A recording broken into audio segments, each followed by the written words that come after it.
سورہ فاتحہ کے بہت سارے نام ہیں. اسے ام القرآن بھی کہا جاتا ہے, ام الکتاب بھی کہا جاتا ہے, سبع مثانی بھی کہا جاتا ہے, سورہ شفا بھی اس کا نام ہے. سورہ فاتحہ کی فضیلت سے ہم سب بخوبی واقف ہیں کہ سورہ فاتحہ ایک ایسی سورت ہے کہ جس کو لے کر ایسے فرشتے دنیا میں تشریف آئے تھے جو اس سے پہلے کبھی تشریف لے کر نہیں آئے تھے. اس کے سلسلے میں اللہ کے رسول کی حدیث ملتی ہے کہ ایک مرتبہ ایک آواز سے آئی تھی تو اللہ کے رسول نے کہا تھا کہ آج آسمان کا وہ دروازہ کھلا ہے جو اس سے پہلے کبھی نہیں کھلا تھا, اور آج وہ فرشتے زمین پر اترے ہیں جو اس سے پہلے کبھی نہیں اترے تھے. اور پھر وہ سورہ فاتحہ لے کر آئے تھے اور سورہ بقرہ کی آخر کی آیات لے کر آئے تھے. سورہ فاتحہ کی فضیلت کے تعلق سے یہ بھی ہے کہ اللہ تعالیٰ نے کہا ہے کہ سورہ فاتحہ میرے اور میرے بندے کے درمیان نصف نصف ہے. اس کا آدھا حصہ میرے لیے ہے اور آدھا حصہ میرے بندے کے لیے ہے. اس کے شروع کے جو آیات ہیں اس میں اللہ تعالیٰ کی حمد و ثنا بیان کی جاتی ہے, اور آخر کی جو آیات ہیں اس میں اللہ تعالیٰ اپنے بندہ اللہ تعالیٰ سے دعا مانگتا ہے.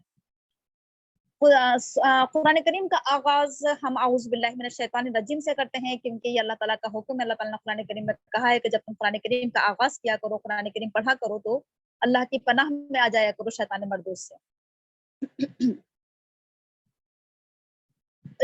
ہم قرآن کریم کو شروع کرنے سے پہلے ہم شیطان مردود سے پناہ مانگتے ہیں کہ اللہ تعالیٰ ہمیں شیطان سے بچا کر رکھے کہ وہ کہیں ہمارے ذہنوں میں اس کا غلط مفہوم ہمارے ذہنوں میں نہ بٹھا دے اور ہم اس کا صحیح مفہوم ہی سمجھ سکیں. اس کے بعد پھر ہر سورہ کا آغاز بسم اللہ الرحمن الرحیم سے ہوتا ہے, اور اس کی وجہ بھی ہم سب جانتے ہیں کہ اللہ کے رسول نے کہا ہے کہ ہر وہ کام جو بسم اللہ الرحمن الرحیم سے کیا جاتا ہے تو اس کام میں خیر و برکت نازل ہوتی ہے اور وہ کام مکمل ہو جاتا ہے, اور جو کام اللہ کے نام کے ساتھ شروع نہیں کیا جاتا ہے وہ کام معلق رہتا ہے, بیچ میں لٹکا ہوا رہتا ہے, وہ مکمل نہیں ہو پاتا ہے. تو ہم بسم اللہ الرحمن الرحیم پڑھ کر قرآن کریم کا آغاز کرتے ہیں تاکہ اللہ تعالیٰ کی مدد ہمارے ساتھ شامل حال رہے, اس کی نصرت ہمارے ساتھ شامل حال رہے. اس کے بعد ہم اللہ تعالیٰ کی یہ سورہ جو ہے یہ سورہ ایک دعا ہے, اور اللہ تعالیٰ نے بندے کو سکھایا ہے کہ دعا مانگنے کا طریقہ کیا ہونا چاہیے. تو دعا مانگنے کا طریقہ یہ ہے کہ سب سے پہلے اللہ کی حمد و ثنا بیان کرنا چاہیے, اللہ کی تعریف بیان کرنا چاہیے. اور ظاہر سی بات ہے اللہ تعالیٰ کی تمام تعریف کا سزاوار ہے, تمام شکریہ کا مستحق اللہ تعالیٰ کی ذات ہے, کیونکہ اللہ تعالیٰ کی نعمتیں ہم پر ہزار ہاں ہیں. اس قدر نعمتیں ہیں کہ اگر اللہ تعالیٰ کی ہم نعمتوں کو گننا بھی چاہیں تو نہیں گن سکتے. تو لہٰذا ہماری زبان ہر وقت اللہ کی حمد و ثنا سے تر رہنا چاہیے. اللہ کی تعریف ایک ایسا کلمہ ہے کہ جس سے آسمان و زمین نیکیوں سے بھر جاتا ہے, اور جنت میں سے انسان کے لیے درخت میں اضافہ ہوتا ہے جو اللہ کی حمد و ثنا بیان کرتا ہے. تو اللہ تعالیٰ کے ہی حمد و ثنا بیان کرتے ہیں, اس کی تعریف بیان کرتے ہیں. کائنات کی کسی بھی چیز کی تعریف اللہ تعالیٰ ہی کی تعریف ہے. اللہ تعالیٰ خود کہہ رہا ہے کہ اللہ کی تعریف اس لیے کیونکہ وہ رب العالمین ہے, کیونکہ وہ سارے جہان کا پالنے والا ہے. سارے جہان کو ایک ہی وقت میں وہ تمام مخلوقات کی ضروریات پوری کر رہا ہے, تمام طرح کی مادی اور روحانی ضروریات پوری کر رہا ہے. ہمارے کھانے پینے, پہننے اوڑھنے, رہنے بسنے کی ضروریات کے ساتھ ساتھ اللہ تعالیٰ ہماری تربیت بھی فرما رہا ہے, ہماری رہنمائی بھی فرما رہا ہے, ہمیں سیدھا راستہ دکھا رہا ہے. تو سارے جہانوں کا العالمین, سارے جہانوں کا جتنے بھی جہان ہیں, چاہے وہ یہ جہان جس میں ہم رہتے ہیں اور چاہے وہ آسمانوں کے اوپر کے جہان ہو یا زمینوں کے اندر کا جہان ہو, جتنے بھی عالم ہیں, ہر عالم ہمیں اللہ تعالیٰ کی پہچان کراتا ہے, اس لیے اس کو عالم کہا جاتا ہے. اللہ تعالیٰ کی صفت یہ ہے کہ وہ کیا ہے, رحمان الرحیم ہے, بہت زیادہ رحم کرنے والا, بار بار رحم کرنے والا ہے. اللہ تعالیٰ کی ذات جو ہے وہ تمام انسانوں سے بڑھ کر رحم کرنے والی ہے, تمام مخلوقات سے بڑھ کر. ارحم الراحمین ہے وہ. اللہ تعالیٰ کی رحمت جنس میں رہتی ہے, اور اللہ تعالیٰ کی رحمت مستقل رہتی ہے, لگاتار رہتی ہے. ایسا نہیں ہے کہ اس کی رحمت ایک مرتبہ جوش میں آئے تو تھمنے پڑے گا, بلکہ اس کی رحمت کنٹینیو ہمارے اوپر کیا رہتی ہے, جاری رہتی ہے. تو اللہ تعالیٰ کی یہ وہ صفت ہے جو کسی کے اندر نہیں پائی جاتی ہے سوائے اللہ تعالیٰ کے. اللہ تعالیٰ کی رحمت کا مظاہرہ ہر وقت ہمارے اوپر ہوتا رہتا ہے. ہم ہر وقت اپنی آنکھوں سے دیکھتے ہیں کہ اللہ تعالیٰ کی رحمتوں کا نزول ہر وقت ہمارے اوپر ہوتا رہتا ہے. اللہ تعالیٰ کی دی ہوئی ہر نعمت ہمارے لیے رحمت ہے, ہماری ایک ایک سانس اللہ تعالیٰ کی رحمت ہے, ہماری زندگی اللہ تعالیٰ کی رحمت ہے. بہت رحمتیں ہیں, کہاں تک اللہ تعالیٰ کی رحمتوں کا ذکر کیا جائے. اس کے بعد مالک یوم الدین, اللہ تعالیٰ بدلے کے دن کا مالک ہے, یعنی کائنات آخرت میں جو ہوگی وہ صرف اللہ ہی کی حکومت ہوگی, اور اللہ تعالیٰ اکیلے کیا کرے گا, فیصلہ کرے گا تمام انسانوں کا, تمام مخلوقات کا. یوم جزا کا, بدلے کے دن کا مالک ہے وہ. کہ دنیا میں تو ہمارے ساتھ ناانصافی ہو رہی ہے, لیکن آخرت میں کیا ہوگی, انصاف ہوگا, کیونکہ آخرت کے تمام معاملات اللہ تعالیٰ کے ہاتھ میں ہیں. دنیا میں ہو سکتا ہے کہ ہمارے بہت سارے بادشاہ ہوں, لیکن آخرت کا تنہا بادشاہ اللہ تعالیٰ کی ذات ہے.